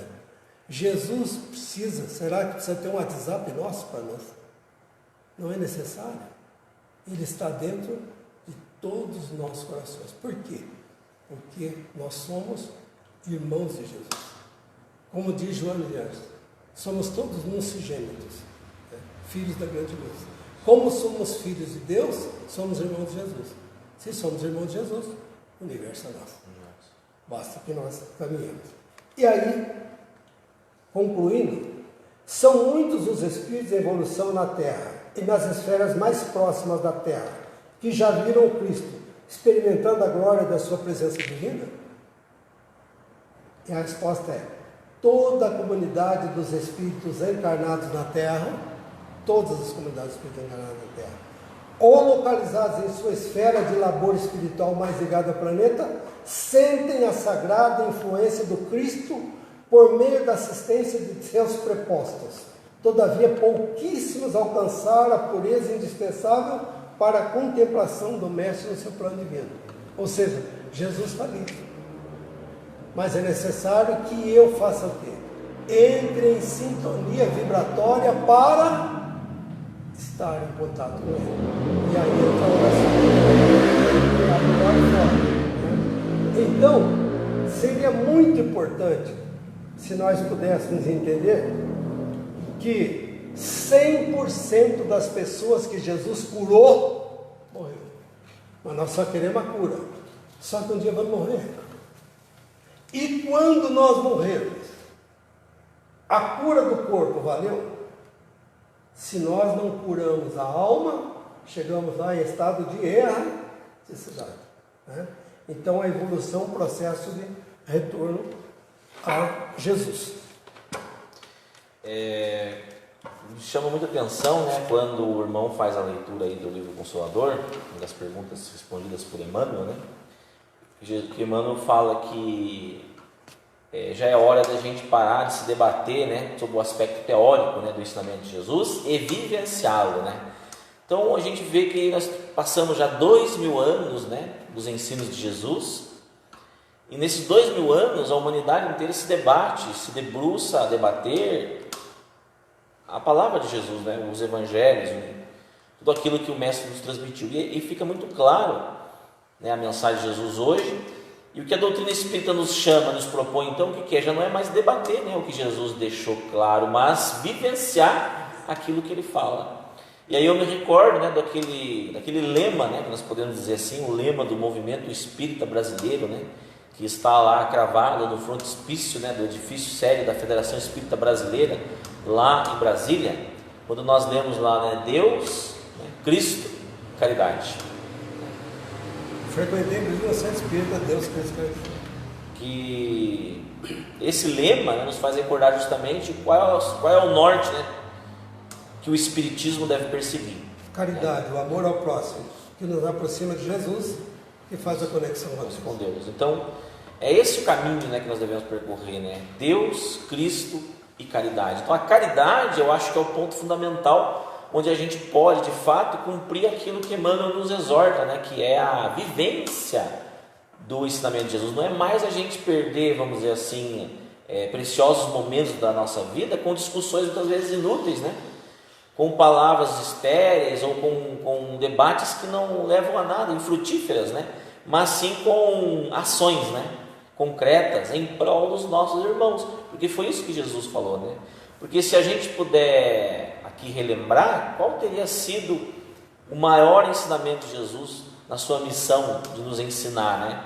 Acredito que tenha sido o amor, né, que vivenciamos. E quando a gente olha as tradições cristãs, então, voltando no tempo, a data de hoje, né, quinta-feira, quando se lembra então da última ceia, né, que Jesus teria ceado com os seus 12, quando a gente volta para as escrituras sagradas, né, lá do Evangelho de João, por exemplo, nós vemos lá que nesse episódio da última ceia, Jesus trava ali um diálogo consideravelmente, né, grande com os seus apóstolos, né? Então muitas vezes as pessoas se pegam apenas no episódio da última ceia, no partilhar o pão, no partilhar o vinho, mas esquece, né, que existiu todo depois um diálogo que Jesus travou com os seus. E ali dentro nós vemos uma palavra, um ensinamento de Jesus muito interessante, que é: um novo mandamento vos dou. Né? Está lá no Evangelho de João, capítulo 13, versículo 34. Um novo mandamento vos dou. Quer dizer então que ele, aos 10 mandamentos de Moisés, ele acrescenta mais um agora. Ele fala: um novo mandamento vos dou, que vos ameis uns aos outros, né? Assim como vos amei, que também vos ameis uns aos outros.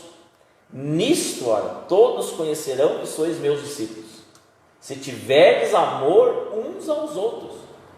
Então eu acho que isso aqui resume todo o ensinamento de Jesus. E ele acrescentou dizendo assim: os meus discípulos serão conhecidos por muitos se amarem. Então eu acho que o amor, né, que Jesus ensina, porque aí está a revolução do ensino de Jesus, né? Vamos dizer assim, o grande legado, né, cristão é o exercício do amor, que até então isso aqui não existia, né? Como bem lembrou o nosso irmão Luiz Antônio, a lei que vigorava era a lei do olho por olho, dente por dente, né? Então era a lei de talião, era retribuir o mal com o mal. E Jesus subverte toda essa ordem, vem falar: não, paguem o mal com o bem, amem os seus inimigos. Meu Deus do céu, isso foi uma revolução. E se sacrifica mostrando na prática, né? E aí Jesus deixou esse ensinamento. Mataram ele.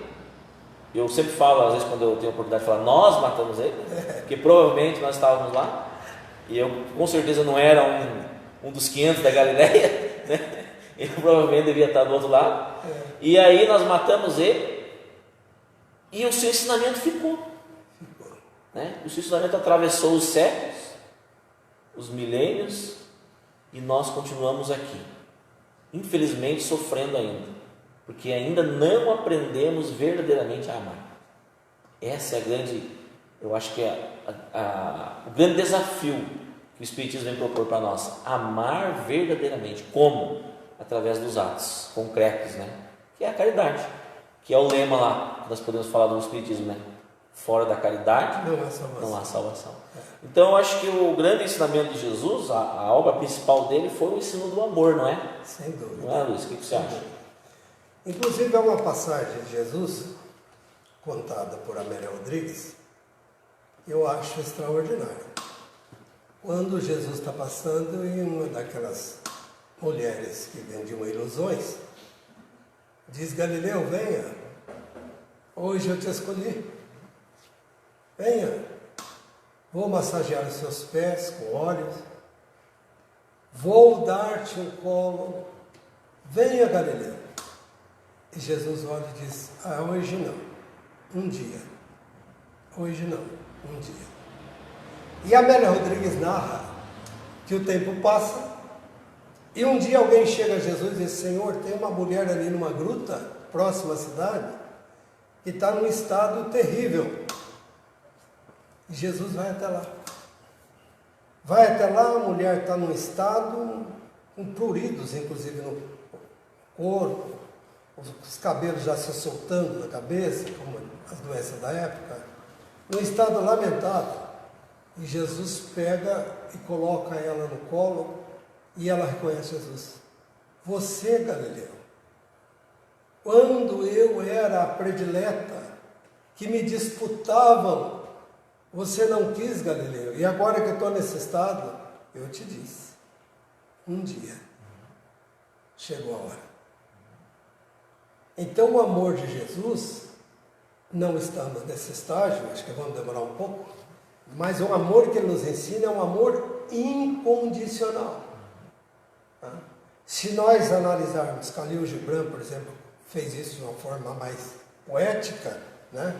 Já se nós pegarmos a Arte de Amar, de Erich Fromm, quando ele escreve que para amar nós precisamos de 4 itens, e um deles é o cuidado, essa realidade Jesus sempre teve, cuidado conosco. E a doutrina espírita tem uma observação interessante. Se nós perguntarmos a algumas religiões, onde está escrita a lei de Deus? Está aqui. E mostra a Bíblia. A doutrina espírita, nós perguntamos, onde está escrita a lei de Deus? E o livro dos Espíritos nos responde, na consciência. Quantas vezes Jesus utiliza a nossa consciência e diz, não faça? E nós teimamos. Não faça ao outro que não gostaria que te fizessem. Nós vamos lá e fazemos. Tanto que os Espíritos dizem que os 3 itens que nós mais temos dificuldade é a vaidade, o orgulho e o egoísmo. É os 3 que nós temos. Na vaidade, nós queremos achar que somos o que não somos. No orgulho, nós observamos que estamos errados, mas não damos o braço a torcer. E no egoísmo, eu não penso no outro, só penso na minha satisfação pessoal.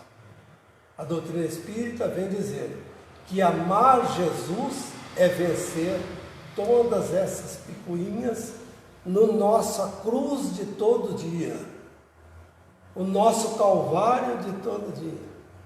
Quantas vezes, hoje me aconteceu, como acontece todo dia, na estrada alguém vem me dá uma fechada e eu sou obrigado a jogar para o acostamento. Na hora vem o quê? O instinto que nós ainda temos. E em seguida eu pensei, meu Deus, eu estou indo para uma live e eu não vou falar de Jesus.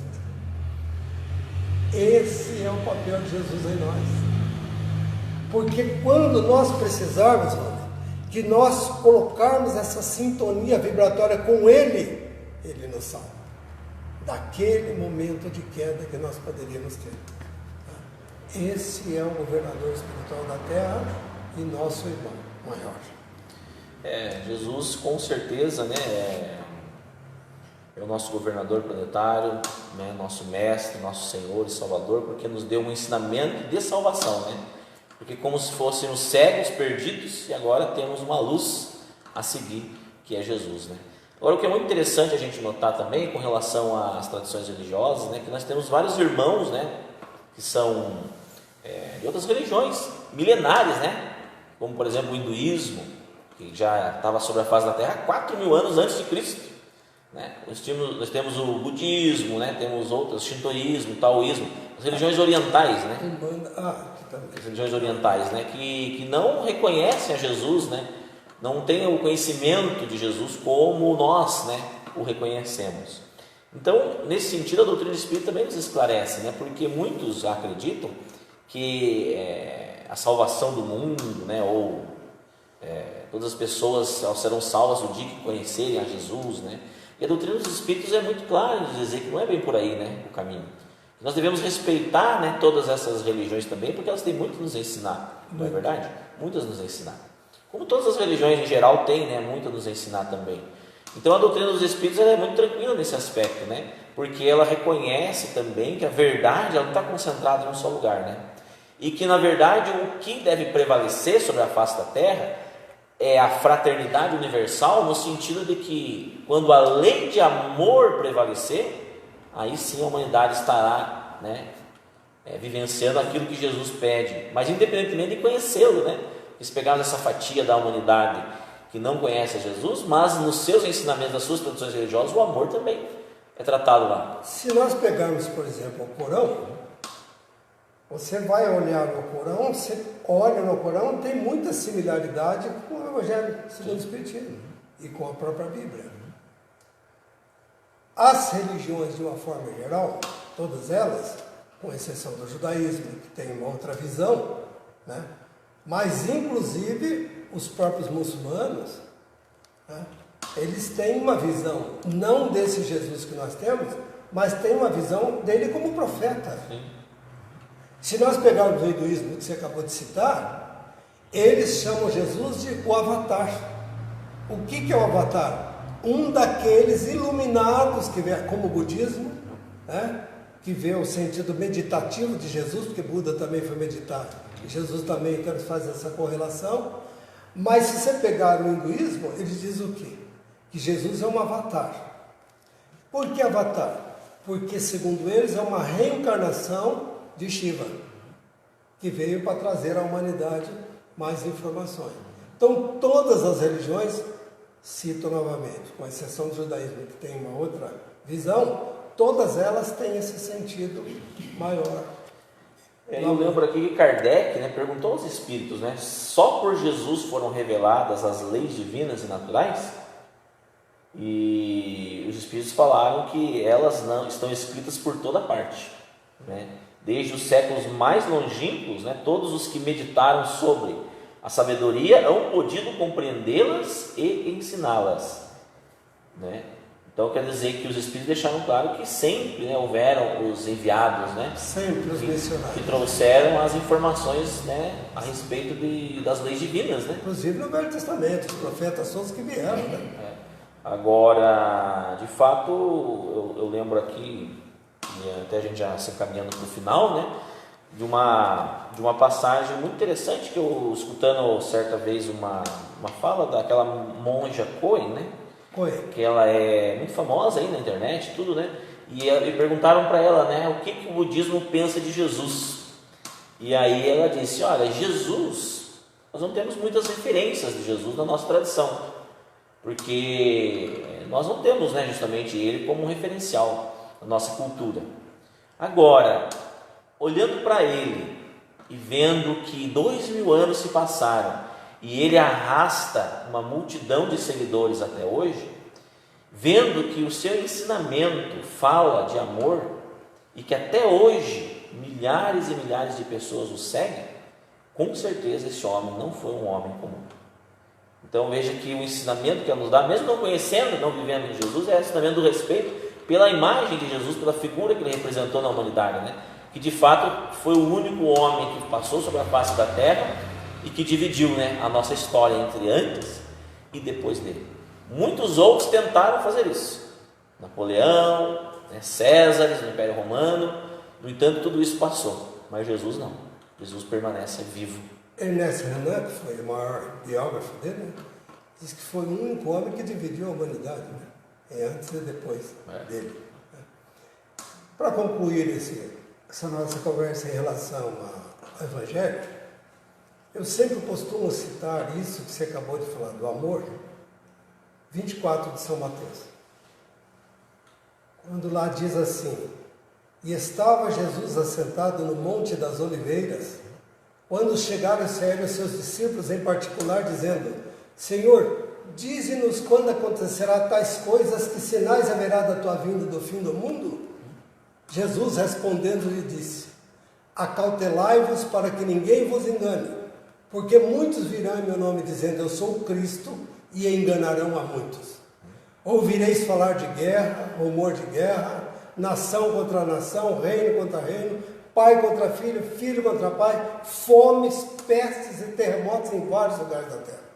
Porém ainda não é o fim. Quando o meu reino for pregado a toda criatura, então virá o fim.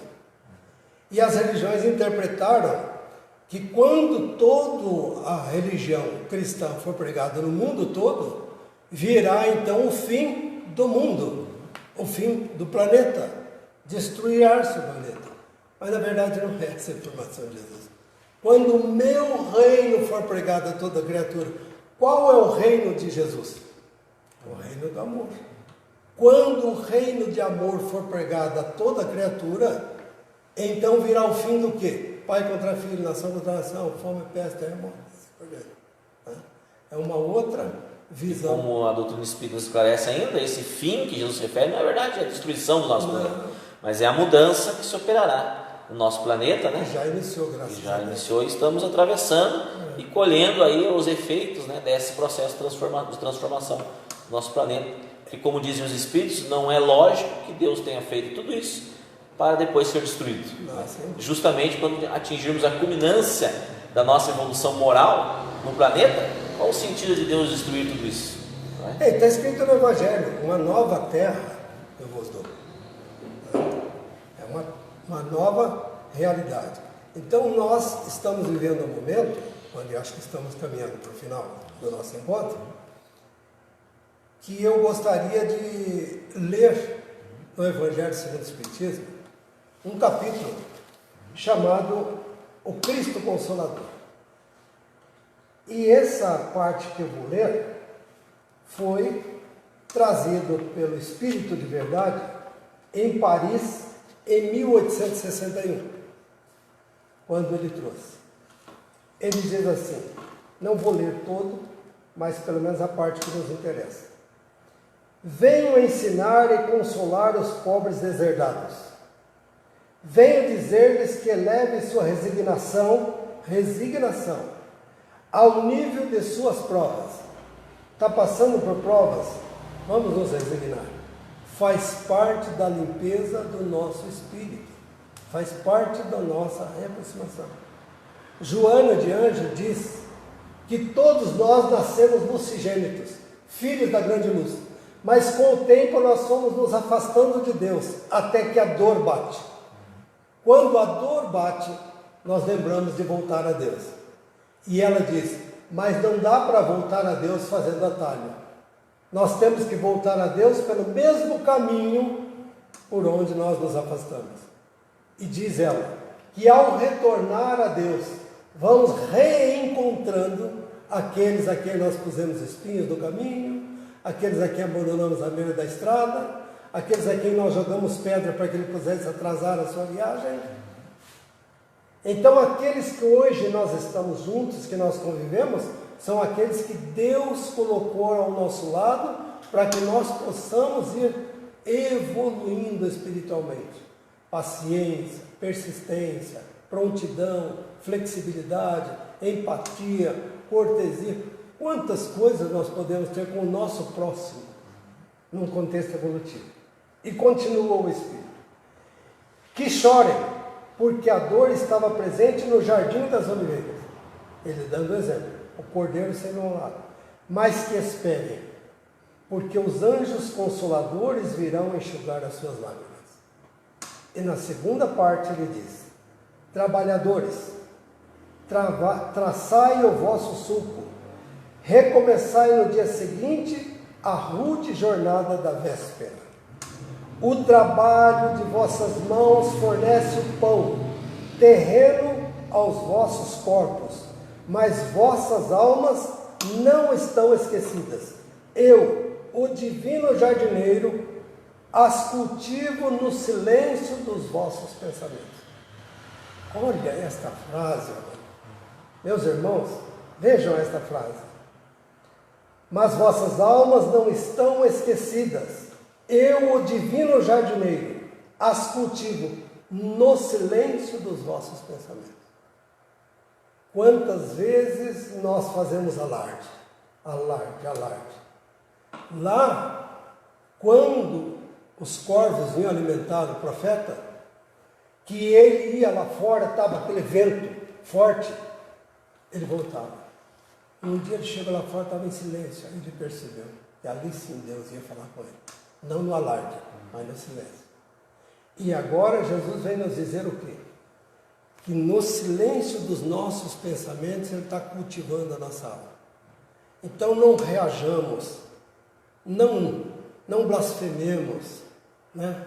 Não sejamos aqueles que achamos que Deus deixou a matroca isso daqui. Jesus está no lema. Tudo que está nos acontecendo não é porque Deus nos abandonou ou porque Jesus nos castiga. É porque Ele tem um processo de nos educar e usa as ferramentas que nós necessitamos. Jesus é o educador e Ele nos educa, mas utiliza as ferramentas que nós necessitamos. Nós agradecemos muito, o Luiz Antônio por ter vindo aqui estar conosco esta noite, aqui no Centro Espírita João Batista, aqui em Venceslau Braz, proferindo essa live conosco aqui. Muito obrigado.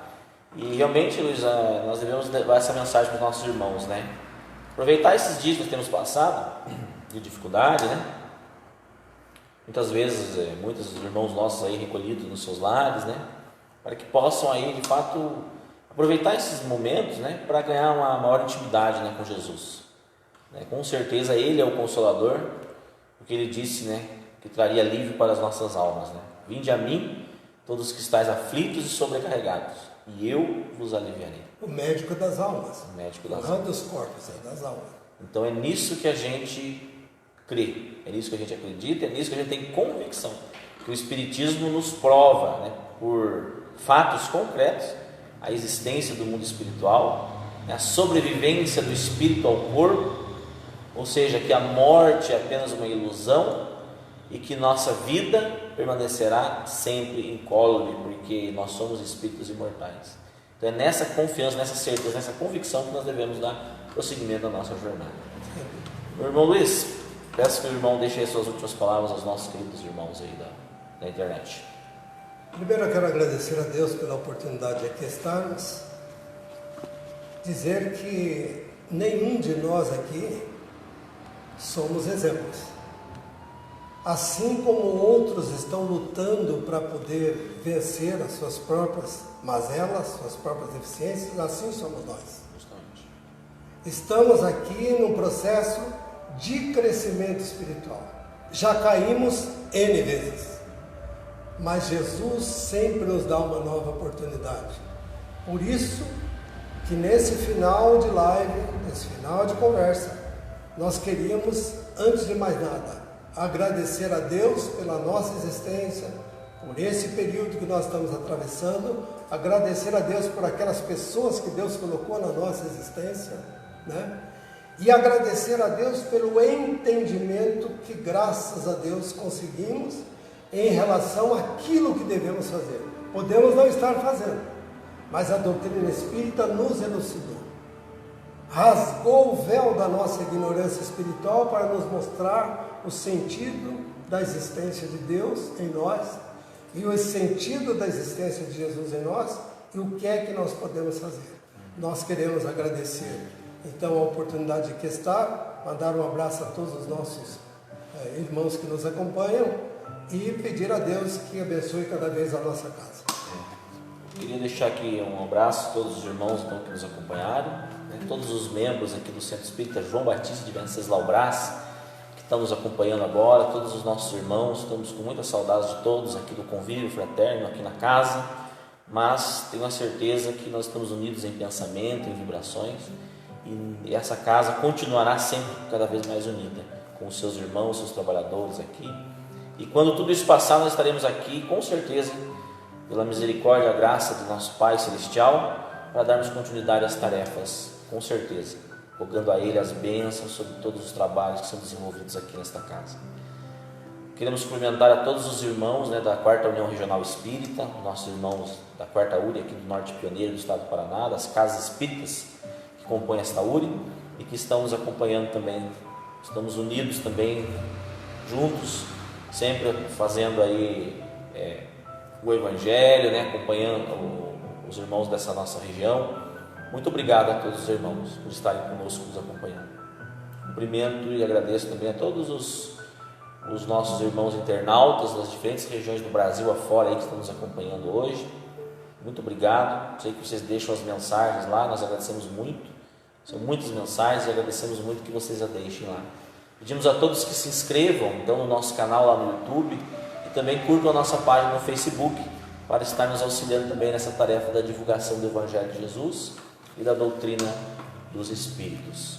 Lembremos a todos os irmãos, que na próxima quinta-feira, se Deus assim nos permitir, estaremos aqui novamente para realizar mais uma live, onde trataremos de um novo tema para as nossas elucidações, o nosso aprendizado, o nosso crescimento. Cumprimento a todos os nossos familiares, amigos que estão nos acompanhando e vamos fazer a nossa prece de encerramento agora, meus irmãos. E vamos orar, vibrar todos os profissionais de saúde, que estão trabalhando nessa luta que nós temos enfrentado. Vamos orar por todos os trabalhadores que fazem o Brasil se movimentar ainda. Vamos orar pelos nossos governantes, que precisam muito do esclarecimento nesses momentos de dificuldade para a tomada das decisões mais acertadas possíveis, porque impactam decisivamente a vida de todas as pessoas, rogando aos benfeitores espirituais, dirigentes dessa pátria, para que de fato estejam assistindo aí, e os nossos dirigentes estejam abertos a essa assistência do mundo espiritual. Vamos agradecer muito a todos que têm trabalhado incansavelmente em prol dos nossos semelhantes. Vamos orar por todos aqueles que passam pelas dificuldades neste momento, para que nós possamos dentro de nós verdadeiramente vivenciarmos o ensinamento de Jesus, que é o ensinamento do amor. Não esqueçamos daqueles que neste momento estão passando dificuldades de ordem material mesmo, muitos aqueles que estão sofrendo a fome, que não têm hoje o alimento para levar para os seus lares, porque passam dificuldades ante esse cenário complicado que vivemos. Jamais nos esqueçamos deles e possamos fazer o máximo que estiver ao nosso alcance para auxiliar a todos, porque assim é o que nos manda nosso Mestre Jesus. Lembrando sempre do lema: fora da caridade não há salvação. Luiz Antônio, muito obrigado, que Deus o abençoe também, possamos estar aí cada vez mais unidos e firmes também no trabalho que nós sabemos que o irmão desenvolve também lá em Santo Antônio, junto com os irmãos de lá, e mande o nosso abraço a todos os irmãos daquela casa espírita. Meus irmãos, vamos fazer nossa prece de encerramento neste momento.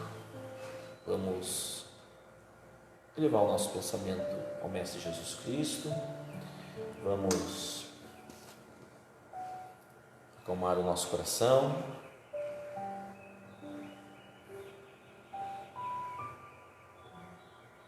Nos irmanando todos em pensamento, com todos os irmãos que nos acompanham pela internet, todos nós neste momento unidos em um só pensamento.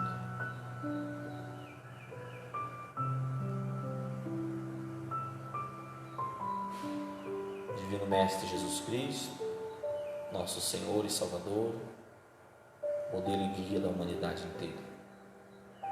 Te agradecemos imensamente pela oportunidade magnífica de estarmos aqui reunidos esta noite para falarmos do seu Evangelho a todos os corações que nos honraram com sua atenção nesta noite. Agradecemos, Divino Mestre Jesus, pelo dom de nossas vidas e de cada um dos irmãos que nos acompanham. Rogamos a eles, a todos nós, as bênçãos celestiais, os eflúvios benditos do amor infinito de Deus por nós. rogamos aos benfeitores espirituais que nos acompanham, nossos anjos de guarda, espíritos protetores, para que estejam nos visitando neste momento, depositando em nossas águas que foram colocadas perto de nós, para serem frutificadas neste momento.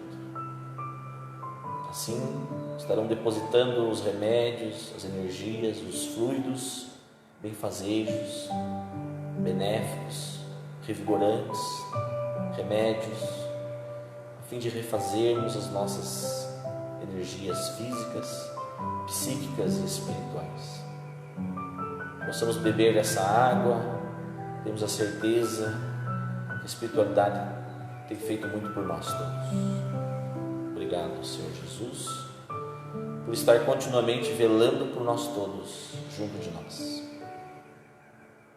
Aos trabalhadores que atuam na área da saúde, todos aqueles que estão hoje se dedicando à busca das soluções em decorrência desses graves problemas que se abatem sobre a humanidade, em decorrência da pandemia, todos esses que se abdicam do descanso, do conforto dos seus lares para estar trabalhando em prol da humanidade inteira, nós te agradecemos muito e rogamos a eles a proteção para que possam levar a bom termo os seus trabalhos. A todos os irmãos que hoje estão nos hospitais, internados com dificuldade, desenganados pela medicina, pedimos aos benfeitores espirituais, trabalhadores de Jesus, que os ampare a todos, no momento onde derradeiramente encontrarão seu retorno ao mundo espiritual. Pedimos ao Mestre Jesus que se digne por meio dos seus trabalhadores a amparar a todos. Ampara, Senhor Jesus, as nossas famílias, ilumina-nos a todos, as nossas consciências, e te rogamos, fica conosco, Senhor Jesus, nesta noite e em todos os dias de nossas vidas. Que assim seja. Muito obrigado a todos, uma boa noite.